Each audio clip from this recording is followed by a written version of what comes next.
Good morning, Byers and T Associates. Thanks for coming today. Ms. Byers?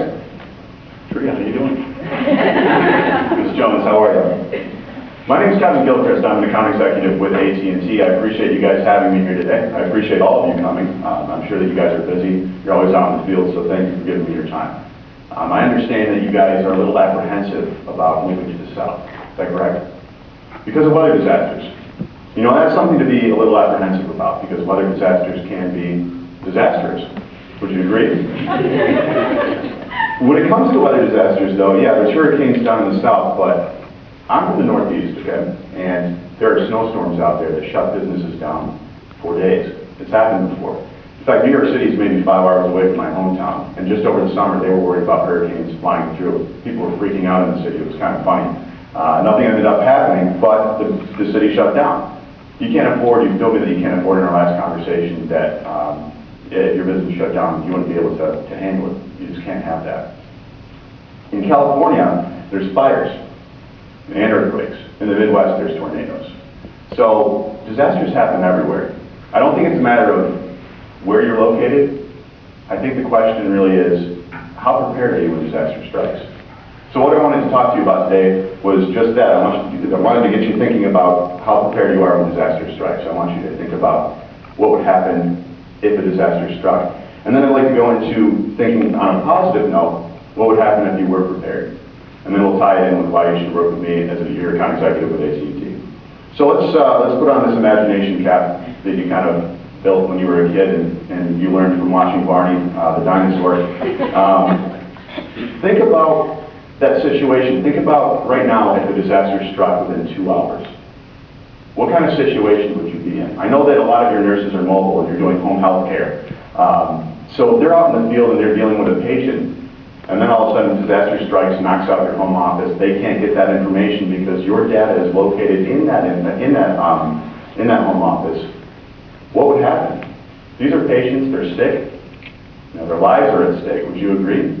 And this is important stuff. So when it comes down to it, you're not just losing money, because obviously you're a business, you're generating money, but you got to make sure that your patients are okay and you're able to access their important documents. Think about that for a second. And while you're thinking about that, I want you to turn on the positive switch and think about what would happen if, in fact, it was on the opposite side of that and you could access that information. And a tornado came through, or a hurricane came through, or a snowstorm came through, or an earthquake came through, or a fire knocked out your home offices, yet your nurses were still able to access that information. Your patients were still able to be taken care of, and you can go about your business. That would give you peace of mind. You'd be able to trust that your information is secure, because your information would be housed within AT&T. You'd have that backed up. You'd have that at a separate location to where you wouldn't have to worry about it. You see, peace of mind creates trust. When you say trust, it's a powerful word, but what does it really mean? People seem to throw that word around.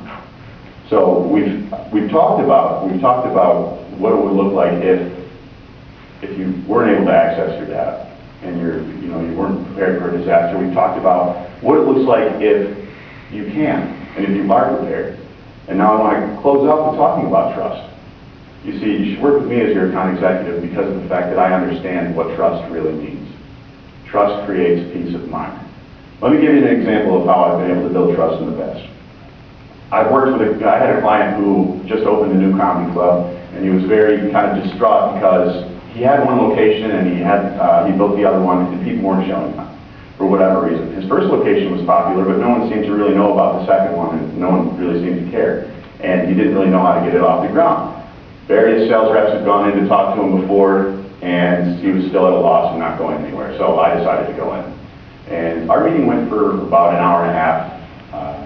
He spoke, his mood changed throughout the presentation or the conversation, and it went from being distraught to being excited.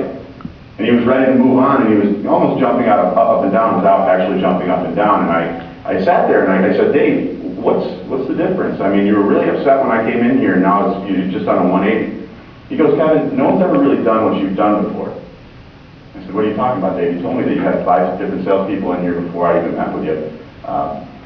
What's the deal? What do you mean? What have I done different? He's like, well, you know what? You sat there You let me speak. You interjected when you thought necessary, and you offered real value. And I could tell that my agenda was on your minds, not your agenda.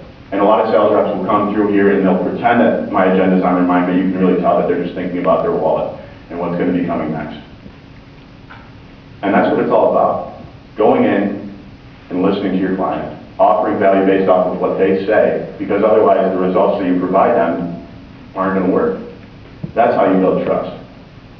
Trust is something that you have to earn. You know, you can't just walk in there and assume that someone's going to trust you. I think a lot of people forget that.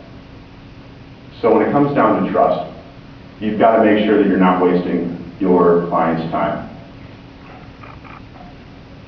So Ms. Byers, let me ask you something. Do you want to make sure that everyone that walks through your door that you're going to be working with isn't going to waste your time? I would really like the opportunity to earn your trust. Will you give me that opportunity? Yes. I'd like to meet you next Monday at 2.